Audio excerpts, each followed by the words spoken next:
శ్రీ గణేశాయ నమః, శ్రీ సరస్వత్యై నమః, శ్రీ గురుభ్యో నమః. భక్తులారా, వ్యాసప్రోక్త భాగవత మహాపురాణం యథాతథంగా చెప్పుకున్నాం. ప్రతి శ్లోకం దాని అర్థం.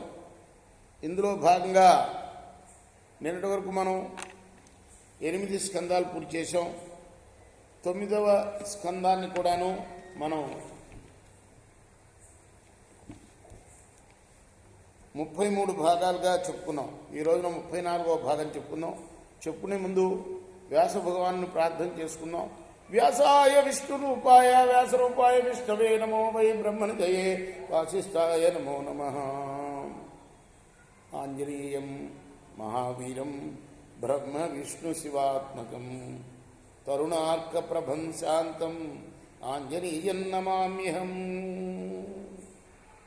సదా నింబ వృక్షస్య మూలాధివాసాత్ సుధాశ్రావిణం తిక్తమప్యప్రియంతం తరుం కల్పవృక్షాదికం సాధయంతం నమామి ఈశ్వరం సద్గురుం సాయినాథం సమర్థగురు సాయినాథ్ మహారాజ్ కీ జయ. తదీయం ధనమానీయ సర్వం రాజ్ఞే న్యవేదయత్ శత్రుఘ్నస్య మధోపుత్రః లవణం నామ రాక్షసం హత్వా మధువనే చక్రే మధురాన్నామ వైపురీం. ఆ తర్వాత గంధర్వుల సంపదను తీసుకుని వచ్చి రామచంద్ర ప్రభువుకి సమర్పించాడు.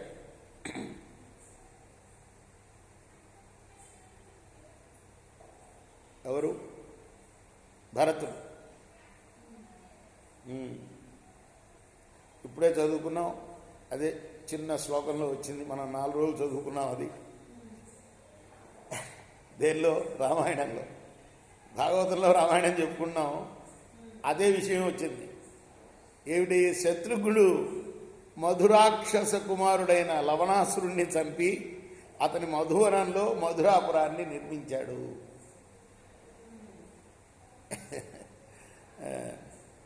మునౌ నిక్షిప్య తనయౌ సీతా భర్త్రా అంటే భరతుడేమో కోట్ల కొలది గంధర్వుని హతమార్చాడు.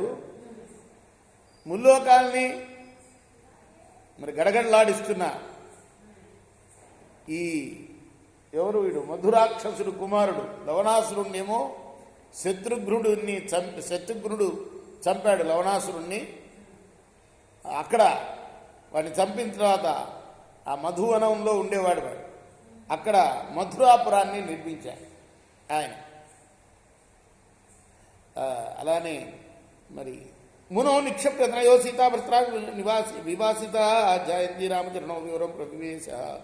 రాముని చేత త్యజించబడ్డ సీతాదేవి వాల్మీకి ఆశ్రమంలో ఉన్నది.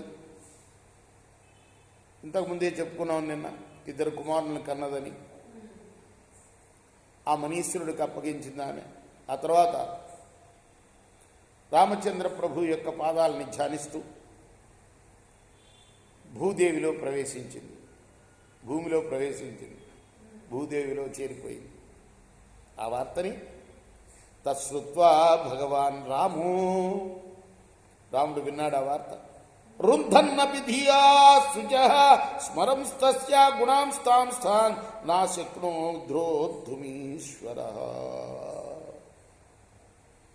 మానసికంగా ఎంతో కుంగిపోయాడు ఆయన. దుఃఖాన్ని నిగ్రహించుకునే సమర్థత ఉన్నప్పటికీ ఆమె యొక్క తన ధర్మపత్ని యొక్క ఉత్తమమైన గుణాల్ని పదే పదే స్మరించుకుంటూ బాధను ఆపుకోలేకపోయాడు ఆయన. స్త్రీ పుం ప్రసంగ ఏతాదృక్ సర్వత్ర సమావహ అపీశ్వరాణాం కిముత గ్రామ్యస్య గృహచేతసః. పరస్పరం ప్రేమానురాగాలతో పెనవయించుకున్న స్త్రీ పురుషుల మధ్య సంభవించిన వియోగ బాధ అనేది దుర్భరమైంది. అది భయావహమైంది. ఇది అందరికీ తెలిసిందే. దీనికి మహాపురుషుడైన రాముడు కూడా అతీతుడు కాదు. ఇంకా పామరుడి విషయం చెప్పాలా అంటున్నాడు. ఎవరు ముక్కలు? సుఖయోగి చెప్తున్నాడు పరీక్షణ్ మహారాజు. అది తత ఊర్ధ్వం బ్రహ్మచర్యం ధారయన్న జుహోత్ ప్రభు త్రయోదశాబ్ద సహస్రం అగ్నిహోత్రం అఖండితం. ఆ తర్వాత రామచంద్ర ప్రభు బ్రహ్మనిష్ఠాపరుడై 13,000 సంవత్సరాలు అవిచ్ఛిన్నంగా యజ్ఞ యాగాది కర్మలను నేర్పుతూనే ఉన్నాడు. స్మరతాం హృది విన్యస్య విద్ధం దండక కంటకై స్వపాద పల్లవన్ రామ ఆత్మజ్యోతిరగాత్తత. ఆ స్వామి తన వనవాస సమయంలో దండకారణ్యంలో ఉన్న కంటకాలంటే ముళ్ళు గుచ్చుకునే ఆయన కాళ్ళకి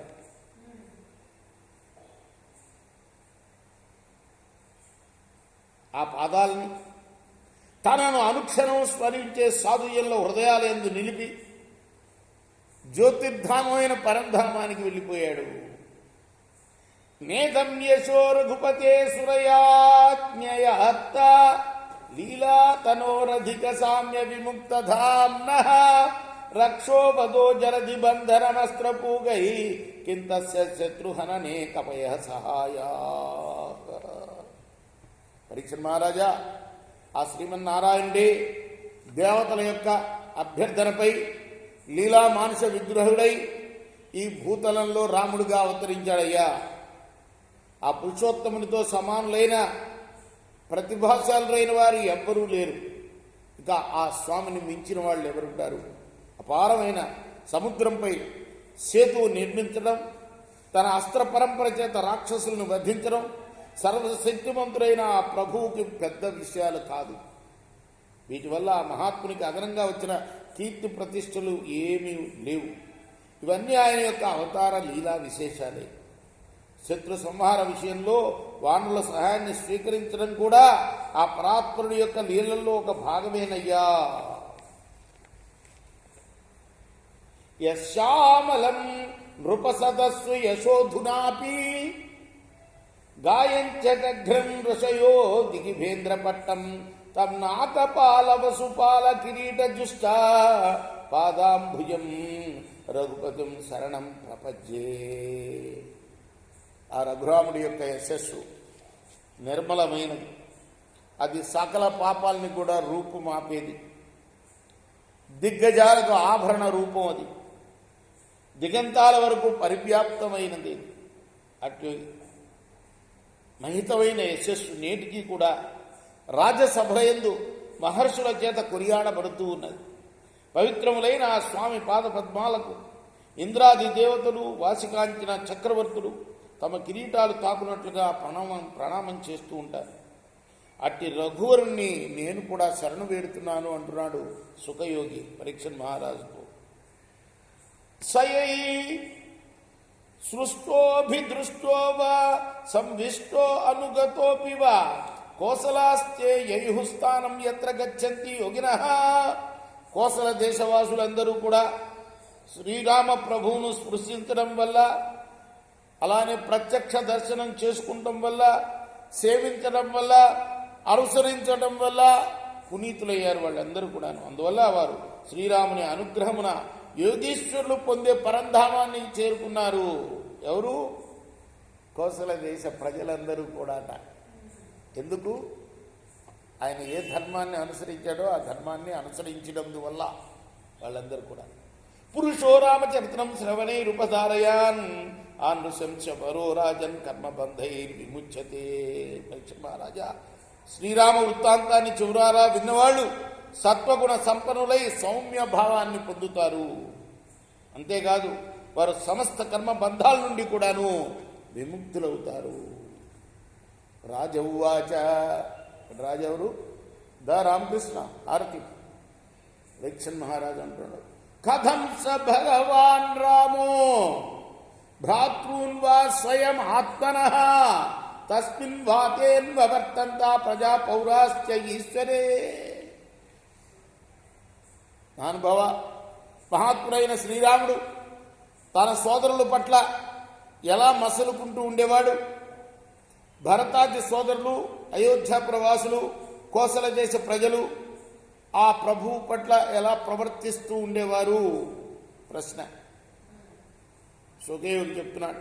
శ్రీ సుఖ ఉవాచ అధా దిశ దిగ్విజయే భ్రాతృం స్త్రీ భువనేశ్వర ఆత్మానం దర్శయన్ స్వానాం పురీం ఐక్షత సానుగః. రామచంద్రుడు పట్టాభిషిక్తులైన తర్వాత తన ఆజ్ఞానువర్తులైన సోదరులను దిగ్విజయ యాత్ర కోసం ఆదేశించాడు. ఆ ప్రభువు తన ప్రజలందరికీ కూడా ఆత్మీయతతో దర్శనమిచ్చేవాడు. అనుచరులతో కూడి పౌరులను రక్షిస్తూ ఉండేవాడు. ఆ ప్రభువు ఆసిక్త మార్గం గంధోదై కరిణామదశీకరై స్వామిని ప్రాప్తమాలోక్యం సుతరామివ. ఆ ప్రభు పాలన కొనసాగుతున్నప్పుడు వీధులన్నీ కూడాను సుగంధ జలాలతో మదపుటి ఏనుగుల మదపు జలాలతో తడుపబడుతూ ఉండేవి. శ్రీరాముడు ప్రభు అవటం వల్ల ఆ నగరం అంతా కూడా ఎంతో సంతోషంతో పరవశించి పోయేది. ఆ పౌరులందరూ కూడా ఎంతో పరవశించిపోయేవారు. ఇంకా ప్రాసాద గోపుర సభా చైక్ష దేవా గృహాదిషు విజ్ఞస్తయేమ కలసే పతాకాభిశ్చమండితం. రాజసౌధాలు, పురద్వారాలు, సభాభవనాలు, చైత్యాలు, పౌరగృహాలు వీటన్నిటిపైన కూడా స్థాపితమైన బంగారు కలశాలు తలతల మెరుస్తూ ఉండేవి. ధ్వజ పతాకాల రెపరెపలతో ఆ నగర శోభ ఇనుబడింపచేసేది. రేపు మనం మిగతా కథని 35వ భాగంలో చెప్తున్నాం. కృష్ణార్పణం. శ్రీ సిద్ధానంద సద్గురు సాయినాథ్ మహారాజ్ కీ జై.